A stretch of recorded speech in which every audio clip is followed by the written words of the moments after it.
Okay. Rangan, does it feel weird, by the way, to be sitting here in your studio being interviewed? It does.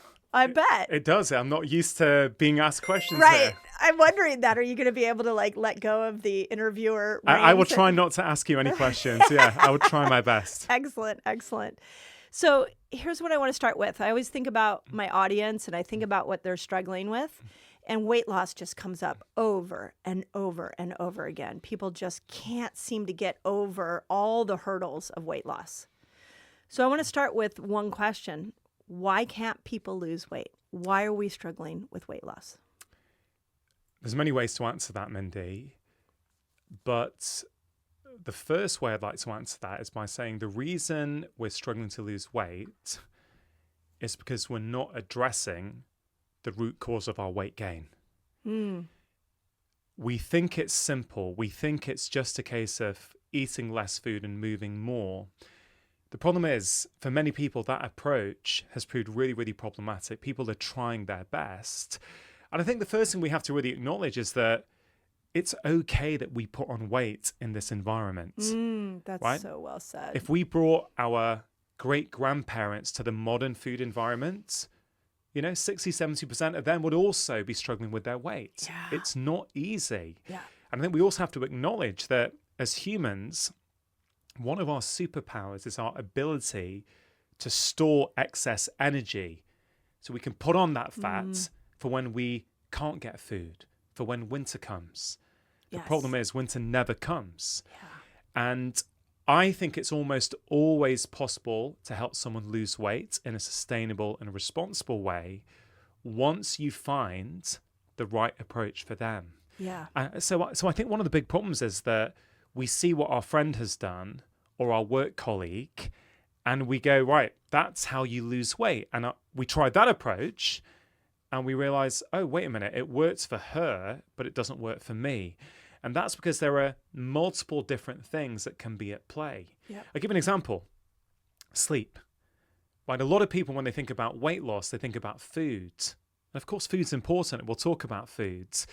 But not enough people are thinking about sleep. We know that if you sleep, let's say, 5.5 hours a night compared to 7.5 hours, on average, you will consume 22% more calories the following day. Oh, wow. Right? So that means 5 days of sleep deprivation means you eat a whole extra day's worth of calories. That's crazy. Right? Does timing of sleep matter in that scenario? I'm not familiar with research saying timing of sleep matters. The point I often bring up with my patients is that sometimes you can lose weight by not even addressing your diet. I've got so many patients who I help them lose weight and I didn't touch their diet. Yes. I just help them sleep better. Yes. Because we don't realize that, we eat more the day after sleep deprivation. But not only that, we're not craving fruits and vegetables the day after we haven't slept. We're craving high calorie, sugar-rich foods. Our willpower is lower the day after we haven't slept. So not sleeping well makes every other change you're trying to make more difficult. Yeah. So circling back to your original question, why are so many of us struggling to lose weight is because we're looking for cookie cutter approaches. We haven't empowered ourselves to find the right approach for us. Yeah, I'm so in alignment with that. And that leads me to the question of, is weight gain a food issue? Not always. Yeah, I mean, that alone is mind-blowing. Okay, so what are the other issues? Well, sleep. Outside of sleep. Right, sleep is a big one. Stress. Okay, there was a study in America about 10 years ago now which showed on average 80% of people change their eating behavior in response to stress.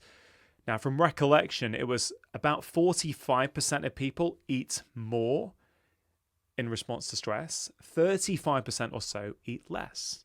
So let's think about that. We know we're living in very, very stressful times. 5 years ago or so, the World Health Organization put on their website that stress is the health epidemic of the 21st century. 5 years ago? That was 5 years ago. That was pre-pandemic. Pre-pandemic, yeah, a long time ago. It's been there for a while. I think we all recognize that we're living in uniquely stressful times, and that there's a whole variety of reasons for that. But what that study is showing us that almost half of us eat more in response to stress. Yeah. So right, we can talk about food, and of course, eating the right foods makes a big difference. But what I'm interested in, I think very much like you, Mindy, is trying to figure out what is the action that's going to help this person lose weight. Yes. Right? And for some people, it's the stress in their life. Yes. There's too much stress, and they're using food as a way of dealing with the stress. So if we can help them in other ways, reduce the stress load in their lives, again, can be easier said than done sometimes. Yes. But if we can do that, well, often they'll naturally start to eat less. Yeah. So stress is another factor. I think our timing of our food intake matters massively, right? A lot of the focus is on what we eat, but when we eat also matters massively. And for some people, it matters more than others. Yes. And I know you talk about this a lot on your channel, Mindy. We're all very, very different. Yes. Right? We've all got different microbiomes. We've got different childhood experiences. We have different environments, different cultural preferences. Mm-hmm. And so it's not going to be a one size fits all for everyone. And one of the big problems I see, Mindy, is that you see people attacking others online saying, no, that's not true, right? This is the way you lose weight. Mm-hmm. But actually, if we can stand back from that, we can recognize that, wait a minute, no, that's the approach for you. Yeah. Great. You found the right approach for you. Wonderful. Right. That may not be the right approach for me or the right approach for someone else. Yeah. So I'm really keen with my patients to help them figure out what's the right approach for them. Yeah. But sorry. Yeah, no, I was thinking on that. It's funny. I had this one day as I was studying all the research on fasting that it just hit me like a ton of bricks that if we continue down the path of debating what food style humans are supposed to eat, we are never making progress. Yeah, because humans are opportunistic omnivores, right? Our diets have always been dictated by our geography and our climate. Yeah. Always. Yeah. And it's only now that we're thinking that there's one perfect diet that we should all be following. That's it's right. simply not true. The diet for you is also going to depend on your age. You know, are you a bodybuilder, a young male bodybuilder, or are you a pregnant woman in your 30s? Yep. The right diet for you may well change throughout your life. Yes. You may have had a course of antibiotics that has had a negative impact on your microbiome, and suddenly the foods that you used to thrive on, you no longer thrive on. So there's a lot of nuance there. Yep. And the reason I'm so keen to really try and explain that nuance is because I think people are beating themselves up. Oh, for sure. And but also when you hear what you just said, I think where the brain goes is, wow, well then it's way too confusing. Yeah. So how do we help unconfuse people? Yeah, that's a really good point. The first point I want to get across is that it is almost always possible to lose weight. Agreed. Right? So I want people to just let that sink in for a minute. Yeah. And if someone's listening or watching this and they think, well, I've tried everything for 10 years, my hunch would be that you haven't tried everything yet. You've tried your best. Yeah. But let's see if maybe through this conversation or other conversations that they hear, they can find something that they hasn't quite landed before, where they think, oh, wait a minute, maybe there's something else. So let's talk about timing of food for a minute. And I don't think timing of food matters for absolutely everyone. But for some people, changing the timing of their food intake is transformative. So what do I mean by that? I mean, there's been a lot of research for a number of years now. I think it kind of started with Professor Sachin Panda at the Salk Institute about time-restricted eating. This idea that we eat all the food that we're going to eat within a fixed window. Yep. And, you know, the truth is initially a lot of those studies were done on mice. Yes. And people would say, okay, but how does that replicate to humans? Now, I know he's trying to do that now, and there are some good studies in humans. Yep. But let me talk about my clinical experience, because ever since I read his early trials, I started implementing 10-hour and 12-hour eating windows with my patients, because I thought, okay, we haven't got it in humans yet, but it kind of makes sense on an evolutionary basis. Yes. The science is quite compelling, even though it's done on mice yet. So let's wait and see what happens with humans. But also the question I'm always asking myself as a clinician is, how dangerous is this intervention? right? What's the Well downside said. here? Yep. And, for most people, there's no downside. So Sachin Panda's research has shown that in America, I think over 50% of adults are consuming food in any given 24 hours in a 15-hour window, It's crazy. right? 1-5. Yeah, and we eat like 70 times. Like you put 70, I saw a study that was like over 70 times in that 15 hours, you're putting something in your mouth. Yeah. So, and honestly, I believe that 50 years ago or so, no one was doing that. It's quite a modern phenomena where often, let's say we're waking up early for work at 6 a.m. and some people will consume food straight away or have a coffee that actually is like a dessert because of how Yes. much is in there, right? Agreed. And the sugar and the cream and all the other things and the flavorings. And they're still consuming at 10:30 p.m. on the sofa in front of the television. Yep. So the point I'm trying to make here is very simply, we're not designed to have food in our system the entire day, Agreed. right? So his research, Professor Panda's research, has shown that if you just eat all the food you're going to consume within 12 hours, you can get all kinds of potential benefits. Now, potential doesn't mean everyone's going to get them, but for many people you are. Weight loss, better blood sugar control, better hormonal balance, better digestion, better sleep. The amount of women I've seen in clinic who had really bad IBS, irritable bowel syndrome symptoms, and they really struggled for years with medication and trying to change their diets. Sometimes when they compress their food into a 12-hour eating window or a 10-hour eating window, because you're starting to work in harmony with your body, right, and you're giving your digestive system a break, often those symptoms go away or are vastly reduced. Yes. And I have so many patients, Mindy, over the years who literally the way I helped them to lose weight was to say, okay, I'm going to eat all of my food within a 12-hour eating window or a 10-hour eating window. And I honestly believe that for most humans, that is very, very achievable. Yes, agreed.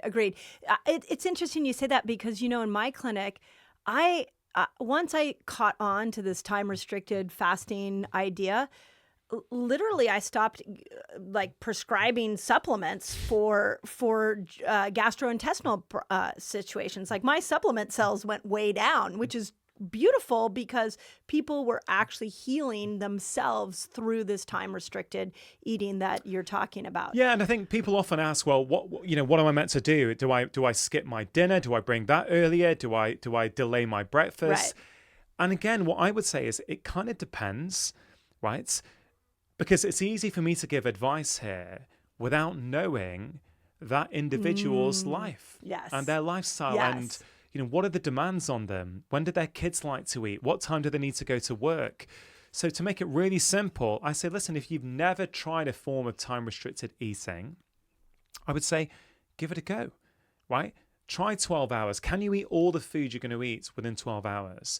If you can do that and you can have a 12-hour gap in every 24 hours and hopefully you're sleeping for 7 or 8 hours of those 12 hours, maybe experiment with bringing it back to 10 hours and you have a 14-hour gap and see, is this working for me? If it is, great. If it isn't, okay, there's other tools in the weight loss toolkit we can talk about. That's right. But I would always say, give that a go. Are those your first two tools you would pull out?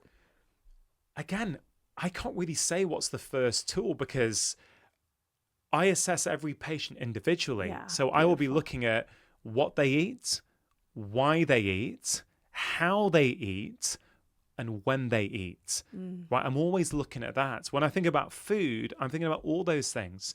Why we eat was the second chapter in my book on weight loss. And I was really passionate about this chapter because I think people often feel bad, Mindy, because they buy a new diet book and they go, okay, you know what? That diet book didn't work. Maybe this new diet book's going to work. Yeah. And it might do, right? Sure. Sometimes it does work. You just weren't on the right eating program for you. But sometimes it's not what you're eating. Most people, in my experience, who are trying to lose excess weight, and really excess body fat is what we're talking about, they kind of know the basics, right? The issue for some people isn't what we're eating, it's why we're eating. What do I mean by that? I mean, I mentioned stress already, how stress drives many of us to eat more or eat less, for sure. But let's take a scenario that I've seen so often with patients that at 9 p.m., they've eaten all that they want to eat. They're trying to be good. And they're on their sofa watching television. And they suddenly get this craving. I really want some ice cream. I want some sugar. I want some sweets. And I realized it's not about knowledge right? It's not about information. They know already that ice cream at 9 p.m. in front of the sofa is probably not going to be helping them. The question isn't what they're eating, it's why are they eating it. So I created this little exercise that I call the freedom exercise, or the 3 Fs. Feel, feed, and find. These are those 3 Fs. And so what I have people do, and anyone listening to this can use this exercise to help them with a sugar craving, an ice cream craving. They can also do it with a social media craving or a alcohol craving, right? Let's say you're sitting on the sofa and you have that urge to have ice cream. Okay, just take a quick pause and go to the first F. What is it I'm really feeling here? Am I hungry? Is it physical hunger or is it emotional hunger? Am I lonely? Have I had a row with my partner? Has the kids' bedtime taken too long and I'm just trying to get something for me? And then go ahead and have it.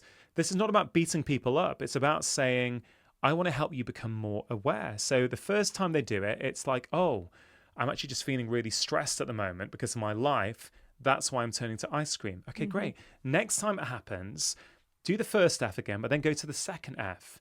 Can I say one thing on that? Because now my hormonal lens kicks in, and I think really what you want is dopamine. Yeah, exactly.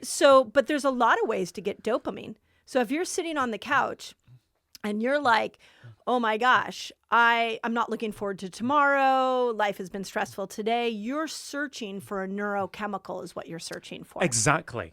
So you only know it in food, but you can get it in other things. And that's where the second F comes in. The second F is feed. Okay, so the first one is feel. What am I feeling? The second F is feed. Okay, now that I know I'm stressed, I wasn't really hungry, it's like, how does ice cream feed that emotion? Oh, ice cream helps me feel less stressed. Okay, that's why I'm going to. Okay, fine. Then if you want to have it, go ahead and have it. But then you want to really get to that third F, which is find. Okay, so the first one is feel. So I know that I'm feeling stressed. Ice cream or chocolate helps me feel less stressed. Now can I find? That's the third F. Can I find an alternative behavior that's going to feed the feeling? And that's exactly what you're talking about. So that could be, I'm lonely. Instead of sugar, I could have a chat with my partner, or I could phone one of my friends. I'm feeling as though I've not had any time to myself. I've just been on Zoom calls all day. Okay, instead of having the ice cream, you could run yourself a bath, right? Yep.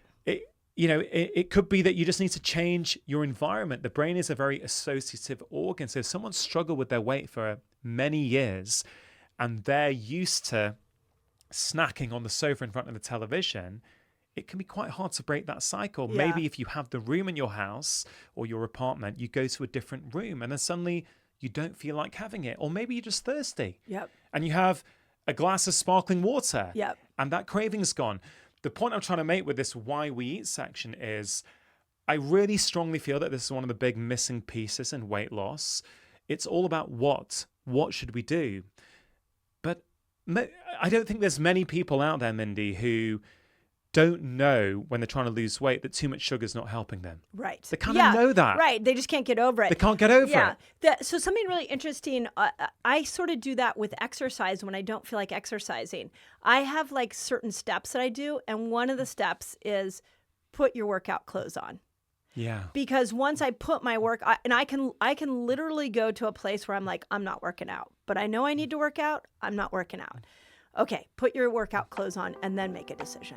And then I go and put my workout clothes on and then I'm like, I don't know, I kind of feel like I might want to work out. And then if I'm still hesitant, I'll go if I go for a run, I'll say, just go for a walk. Yeah. And I just chunk it down into little steps. And before you know it, you're off doing the proper health habit.